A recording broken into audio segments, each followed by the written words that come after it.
తరగతి పాఠ్యాంశాలలోని కవుల గురించి మనము తెలుసుకోవడము జరిగింది. ఇంతకుముందు అభినందన పాఠ్యాంశం యొక్క కవి శేషం లక్ష్మీనారాయణాచార్య గురించి తెలుసుకోవడం జరిగింది. అలాగే పల్లా దుర్గయ్య గారు వర్షం పాఠ్యాంశాన్ని రచించిన పల్లా దుర్గయ్య గారి గురించి కూడా తెలుసుకోవడం జరిగింది. ఇప్పుడు మనము పోతన బాల్యం కవి గురించి తెలుసుకుందాం. పోతన బాల్యము పాఠ్యాంశాన్ని రచించిన కవి గురించి ఎవరు? వానమామలై వరదాచార్యులు గారు రచించడం జరిగింది. చూడండి, వారి జననం ఎప్పుడు? 16/8/1912, మరణం 30/10/1984. మరి వారి జన్మస్థలం ఎక్కడ? వరంగల్ జిల్లా మడిగొండ గ్రామం. ప్రస్తుతం వరంగల్ అర్బన్ జిల్లా. మీకు వరంగల్ అర్బన్ జిల్లాలో ఉన్న కవులందరినీ ఒక చోట చేర్చుకొని చదివితే ఇంకా బాగా గుర్తుకుంటుంది. ఇంతకుముందు చెప్పిన కవులది కూడా వరంగల్ అర్బన్ జిల్లా అని చెప్పారు. ఇప్పుడు కూడా ఈయనది కూడా ఎక్కడ? వరంగల్ అర్బన్ జిల్లా. అంటే వరంగల్ జిల్లా ఉన్న వాళ్ళనంతా ఒక దగ్గర రాసుకుంటే మనకు బాగా గుర్తుకుంటుంది. ఇక్కడ ఈయన నివాసం జన్మించడము వరంగల్ జిల్లా మడికొండ గ్రామంలో జన్మించారు. తర్వాత ఎక్కడ స్థిరపడ్డారంట ఆయన? ఆదిలాబాద్ జిల్లా చెన్నూరు గ్రామం. ప్రస్తుతం ఎక్కడ ఉంది? ఏ జిల్లాలో ఉంది అది అంటే మంచిర్యాల జిల్లా. అంటే పుట్టడము వరంగల్ జిల్లా మడికొండ గ్రామం. తర్వాత పెరిగిన తర్వాత ఆయన స్థిరపడింది అంటే శాశ్వతమైన నివాసాన్ని ఏర్పరచుకున్నది ఎక్కడ అంటే ఆదిలాబాద్ జిల్లా చెన్నూరు గ్రామం. అంటే ప్రస్తుతం ఏ జిల్లాలో ఉంది? అది మంచిర్యాల జిల్లాలో ఉంది. మరి రచనలు, వానమామలై వరదాచార్యుల యొక్క రచనలు, కవుల గురించి మనం ఎప్పుడైనా చదివినము అంటే ఖచ్చితంగా బాగా గుర్తు పెట్టుకోవాల్సినవి ఇవి. ఏవి? రచనలు. రచనల్లో కూడా మనకు కేంద్ర సాహిత్య అకాడమీ అవార్డు, రాష్ట్ర స్థాయి అకాడమీ అవార్డు వచ్చిన రచనల గురించి బాగా గుర్తుపెట్టుకోవాలి. మనకు అడిగేది ఎక్కువగా వాటిని. లేదంటే ఇందులో మనకు ఇన్ని రచనలు ఉన్నాయి కదా, అందులో గొల్లసుద్దులేవి, బుర్రకథకు సంబంధించింది ఏది, కావ్యానికి సంబంధించింది ఏంది, ఇట్లా క్వశ్చన్స్ వచ్చే అవకాశం ఉంటుంది. ఎక్కువగా రచనలు మనకి ఇచ్చినటువంటి కవుల గురించి అడిగే అవకాశము ఉంది. కాబట్టి వీళ్ళ రచనలన్నీ గుర్తు పెట్టుకోవాలి. ఏవైనా గుడ్డి గుర్తులు ఆలోచించుకొని చూసుకోవాలి. అలాగే కేంద్ర సాహిత్య అకాడమీ అవార్డు, రాష్ట్ర స్థాయి అవార్డ్స్ వచ్చినవి మాత్రం బాగా గుర్తు పెట్టుకోవాలి. చూడండి, ఈయనవి చాలా ఇచ్చిండ్రు మనకు రచనలు. పోతన చరిత్రము, మణిమాల, సూక్తి వైజయంతి, జయధ్వజం, వ్యాసవాణి, కూలిపోయే కొమ్మ, వచన కవిత్వ సంపుటి, ఇది రైతు బిడ్డ, ఇది బుర్రకథ కథల సంకలనం, ఇది రైతు బిడ్డ. అలాగే స్తవరాజ పంచశతి, ఇది బాగా గుర్తుపెట్టుకోండి. స్తవరాజ పంచశతి అంటే ఏంటి అంటే 5 క్షేత్రాల పైన శతకాన్ని రచించడం జరిగింది. ఏంటి? 5 శతకాలు. ఏది? స్తవరాజ పంచశతి అంటే భద్రాచలం, బాసర, తిరుపతి, శ్రీశైలం, సింహాచలం క్షేత్రాలపై 5 శతకాలు రచించడం జరిగిందండి. ఇది బాగా గుర్తుపెట్టుకోవాలి మనం. మానవులంతా మనవాళ్ళే అనేది కూడా ఒక నవల. మానవులంతా మనవాళ్ళే అనేది ఏంటి? నవల. వైశాలి అనేది ఏంటి? నాటకం. బాధ కంటే బోధమేలు, ఇది గొల్లసుద్దులు. తులసి రామాయణం ఏంటి? హరికథ. ఇలా కూడా ఇవ్వచ్చు. తులసి రామాయణం హరికథ రచించిన వారు ఎవరు అని కూడా రావచ్చు. ఇలా ఈయన రచనలన్నీ కూడా మనం గుర్తుపెట్టుకోవాలి. ఇంకోటి బుర్రకథల సంకలనం రైతు బిడ్డ, ఇది ఏ సంకలనానికి సంబంధించింది? వానమామలై వరదాచార్యులు రాసినటువంటి రైతు బిడ్డ దేనికి సంబంధించిన రచన అని కూడా అడగవచ్చు. అంటే అప్పుడు మనము బుర్రకథక, గొల్లసుద్దుల ఏది అనేది మనకు తెలిస్తేనే రాయగలుగుతాం. కాబట్టి ఇవి ఖచ్చితంగా మనము గుర్తు పెట్టుకోవాల్సిన విషయం. నెక్స్ట్ ఆయన బిరుదులు, ఇది కూడా చాలా ఇంపార్టెంట్. బిరుదులు అనేటివి కూడా చాలా చాలా ఇంపార్టెంట్. ప్రతి కవికి బిరుదులు అనేది తప్పనిసరిగా ఉంటాయి. కాబట్టి మనం కన్ఫ్యూజ్ కాకుండా గుర్తుపెట్టుకోవాలి. ఈయనకేంటి? అభినవ పోతన, అభినవ కాళిదాసు, మధుర కవి, కవి చక్రవర్తి, కవిత వసంత, ఉత్ప్రేక్ష చక్రవర్తి, ఉత్ప్రేక్ష చక్రవర్తి మొదలగునవి ఈయన బిరుదులు. మళ్ళీ చూడండి, మనకు పోతన బాల్యము అంటే మనకు గుర్తు పెట్టుకోవాలి. మనకు పోతన బాల్యం పాఠ్యాంశాన్ని రచించింది ఎవరు అంటే వానమామలై వరదాచార్యులు. వానమామలై వరదాచార్యులకు బిరుదులేంటి అంటే అభినవ పోతన, అభినవ కాళిదాసు. మనకి ఇక్కడ అభినవ పోతన అనేది మళ్ళీ పాఠ్యాంశంలోనే ఉంది కాబట్టి అది గుర్తుపెట్టుకోవాలి. అభినవ పోతన, అభినవ కాళిదాసు గారితో పోల్చారంటే ఈయన చాలా గొప్ప వ్యక్తి అని చెప్పొచ్చు. మధుర కవి, కవి చక్రవర్తి, కవిత వసంత, ఉత్ప్రేక్ష చక్రవర్తి మొదలగునవి ఈయన బిరుదులు. అలాగే ఈయనకు పురస్కారాలు ఏవి దక్కినాయి చూడండి. పోతన చరిత్రంకు ఆంధ్రప్రదేశ్ సాహిత్య అకాడమీ అవార్డు రావడం జరిగింది. ఏ దానికి వచ్చింది? ఆంధ్రప్రదేశ్ సాహిత్య అకాడమీ అవార్డు వానమామలై వరదాచార్యులు గారికి ఏ రచనకు వచ్చింది అన్న క్వశ్చన్ రావచ్చు. అప్పుడు మనం ఏం చెప్పాలి? పోతన చరిత్రము అని అక్కడ ఆప్షన్ ఉంటే పెట్టేయచ్చు. సంపూర్ణానంద సంస్కృత విశ్వవిద్యాలయం వారి విద్యా వాచస్పతి అవార్డు, ఇది ఒక అవార్డు రావడము జరిగింది. అంటే 2 రావడం జరిగింది. ఒకటి పోతన చరిత్రంకు ఆంధ్రప్రదేశ్ సాహిత్య అకాడమీ అవార్డు, అలాగే సంపూర్ణానంద సంస్కృత విశ్వవిద్యాలయం వారి విద్యా వాచస్పతి అనే అవార్డు రావడము జరిగింది. ఇది వానమామలై వరదాచార్యుల యొక్క పరిచయం. ఈయన పోతన బాల్యం అనే పాఠ్యాంశాన్ని రచించడం జరిగింది. ఈయన జననం 16/8/1912, మరణం 30/10/1984. ఈయన ఎక్కడ? వరంగల్ జిల్లా మడికొండ గ్రామం. మనకి ఇక్కడ 2 కన్ఫ్యూజ్ చేయొచ్చు.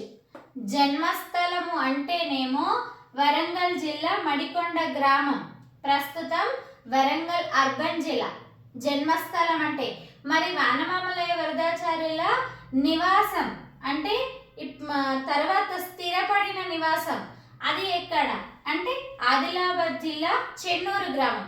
కాబట్టి మనము ప్రశ్న అటు ఇటు ఇవ్వచ్చు, మనం కన్ఫ్యూజ్ కావద్దు. అంటే జన్మస్థలానికి స్థిర నివాసం, ఆయన ఏర్పరచుకున్న స్థిర నివాసానికి వేరే వేరే డిస్ట్రిక్ట్స్ ఉన్నాయి కాబట్టి గుర్తు పెట్టుకోవాలి. పుట్టినది ఎక్కడంటే వరంగల్ జిల్లా మడికొండ గ్రామం అని గుర్తుపెట్టుకోవాలి. మరి స్థిర నివాసం ఏర్పరచుకున్నది ఉన్నది అంటే ఆదిలాబాద్ జిల్లా చెన్నూరు గ్రామము, ప్రస్తుతము మంచిర్యాల జిల్లా అని గుర్తుపెట్టుకోవాలి.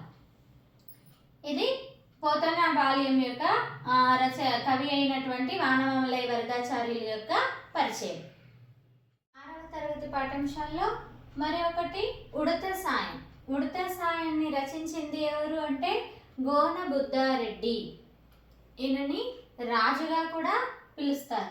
గోన బుద్ధారెడ్డి ఏ శతాబ్దానికి చెందినవారు అంటే 13వ శతాబ్దానికి చెందినవారు. తండ్రి పేరేంటి? విఠల రంగనాథుడు. మరి ఈయన యొక్క రచనలు చూడండి.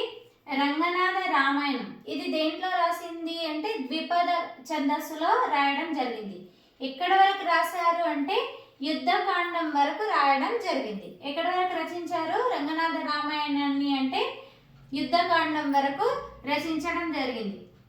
మిగతాది తన కుమారులైనటువంటి ఎవరు కాచభూపతి గారు, విఠలనాథుడు ఇద్దరు కలిసి రాయడం జరిగింది. ఏంటి మిగతాది ఉత్తరకాండం ఆయన రాసింది ఎక్కడ వరకు? గోన బుద్ధారెడ్డి గారు అంటే యుద్ధకాండం వరకు రచించడం జరిగింది. అంటే రంగనాథ రామాయణము అనేది రంగనాథ అంటే వాళ్ళ తండ్రి గారి పేరైనటువంటి విఠల రంగనాథుని యొక్క పేరు మీదుగా తొలి తెలుగు కావ్యం రాయడం జరిగింది. వాల్మీకి రాసింది సంస్కృతంలో ఉంది కాబట్టి ఈయన తెలుగులో రాయడం తొలి కావ్యం అని కూడా చెప్పొచ్చు.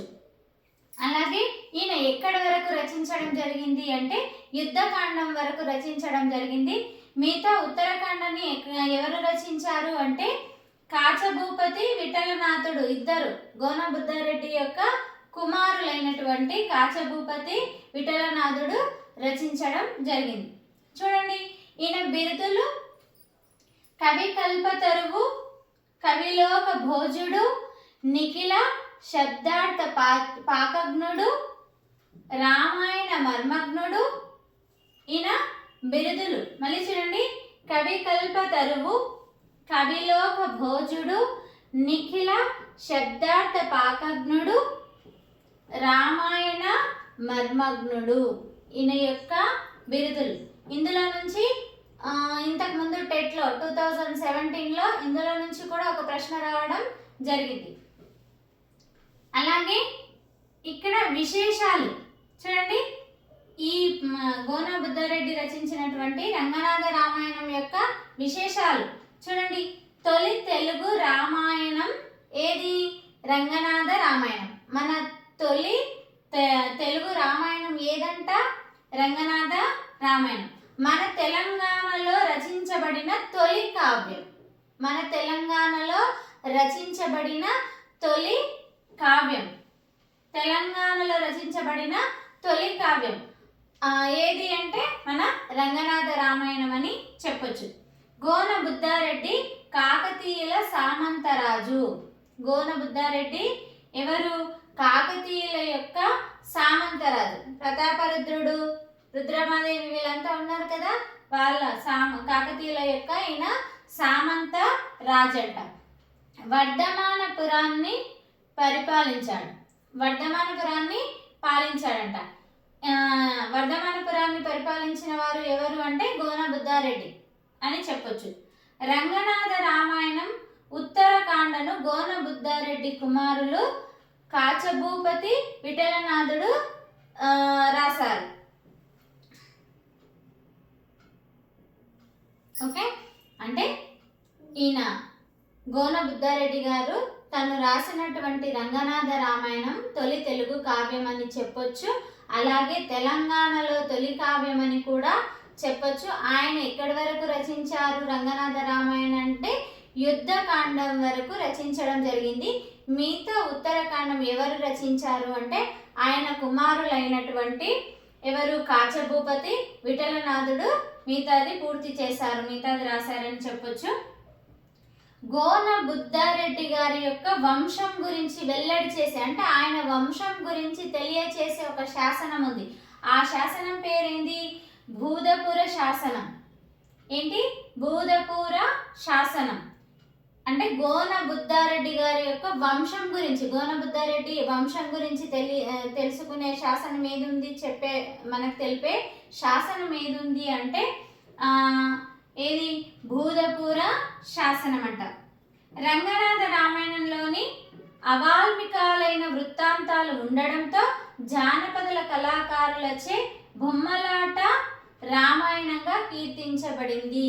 అంటే కొన్ని అవాల్మికమైన వృత్తాంతాలు అంటే కొన్ని కథలోని కొన్ని వేరే విధంగా కొన్ని కొత్తగా అనిపించచ్చు. వేరే రామాయణంలో కంటే కొత్తగా కొన్ని వేరే విషయాలు చేర్చడం వల్ల దాన్ని ఏమన్నారు అంటే రంగనాథ రామాయణంలోని అవాల్మికాలైన వృత్తాంతాలు ఉండడంతో అంటే అందులో లేనివి కొన్ని ఉండడం వల్ల ఏమన్నారు? జానపద కళాకారులచే బొమ్మలాట రామాయణంగా కీర్తించబడిందని కూడా చెప్పవచ్చు.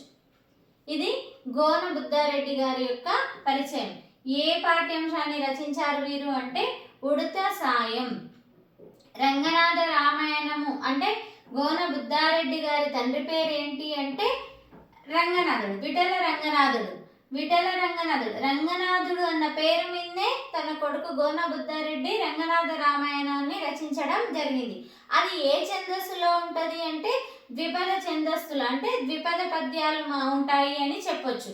ఎక్కడ వరకు రచించారు గోన బుద్ధారెడ్డి గారు అంటే యుద్ధకాండం వరకు రచించారని చెప్పవచ్చు.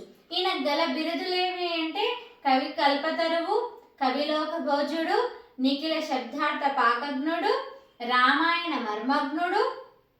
ఈయన విశేషాలు ఏంటి అంటే రంగనాథ రామాయణము మన తొలి తెలుగు కావ్యం అని చెప్పొచ్చు. తెలంగాణలోని తొలి కావ్యం అని కూడా చెప్పొచ్చు.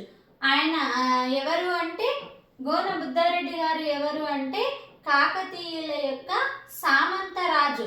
ఎవరి సామంతరాజు? కాకతీయుల యొక్క సామంతరాజు. మరి ఏ ప్రదేశాన్ని పరిపాలించాడు అంటే వర్ధమానపురాన్ని పరిపాలించాడు అని చెప్పొచ్చు. ఆయన మిగతా కావ్యాన్ని ఎవరు పూర్తి చేశారు అంటే గోన బుద్ధారెడ్డి కుమారులైనటువంటి వారెవరు కాచభూపతి, విఠలనాథుడు ఇద్దరు పూర్తి చేశారు. ఏది అంటే ఉత్తరాఖండము పూర్తి చేశారని చెప్పొచ్చు. మరి గోన బుద్ధారెడ్డి గారి యొక్క వంశ చరిత్రను గురించి తెలిపే శాసనం ఏది అని కూడా అడగొచ్చు. ఏది? భూదపుర శాసనము.